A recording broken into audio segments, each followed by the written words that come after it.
Эй, крипто братва, срочно откладывайте кофе, убирайте кота с клавиатуры, потому что у нас настоящий бум по XRP. Компания с очень серьезным названием Hyperscale Data или просто GPUs, как видеокарта, но круче, решила залететь в XRP на десяточку лямов. Да, ты не ослышался, не в биток, не в мемкоины с лягушками, а именно в XRP. И это может быть не просто инвестиция, а старт чего-то громкого. Давайте разберемся, кто вообще эти ребята. Hyperscale Data — это такие серьезные дядьки, которые делают облачные технологии и возятся с искусственным интеллектом.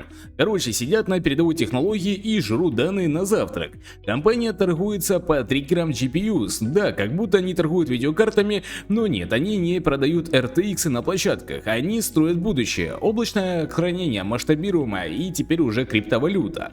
И вот это те, можно сказать, технопапа сказали: мы будем покупать XRP на 10 миллионов долларов и делать это прозрачно с еженедельными отчетами. А теперь внимание, это не трейдинг, не памп и дамп, это стратегическое вложение, как у Microsoft Trade с биткоином. Вопрос у зала: а чё не биток, не эфириум, не Dogecoin с Маском? А вот тут начинается магия. По словам их босса Милтона Тодда, Ультра Третьего, да, звучит как герой из наследников криптодинастии. XRP — это не просто токен, это фундамент, базис, краеугольник, камень, но финансовая экосистема. Они говорят: мы хотим включить XRP в наш корпоративный резерв, потому что этот актив будущего.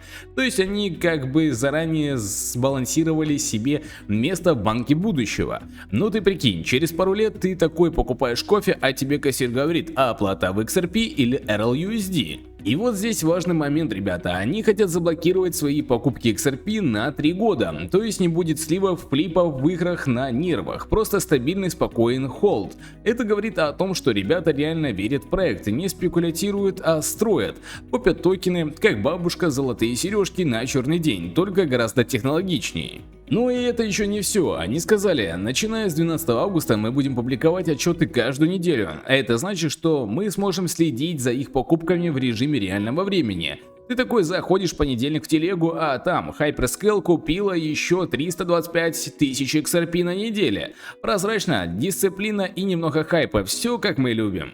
Кстати, знаешь, кто уже заметил это движение? Фондовый рынок. Акции GPUs взлетели от 7 до 12% на фоне новостей. Вот тебе и XRP мертв. Ага, сейчас. Это значит, что даже традиционные инвесторы начинают понимать: цифровые активы — это не игрушка, а инструменты нового времени. И все это происходит на фоне бешеного внедрения XRP в институциональную сферу. Ripple работает с 20 плюс центробанками, запускает RLUSD, свой стабильный доллар, подает заявку на банковскую лицензию, ведет партнерство с BNY Mellon и гонит XRP через ODL и BitGo. Такое ощущение, что все готовятся к запуску чего-то большого, а Hyperscale просто пошли первыми за флагом.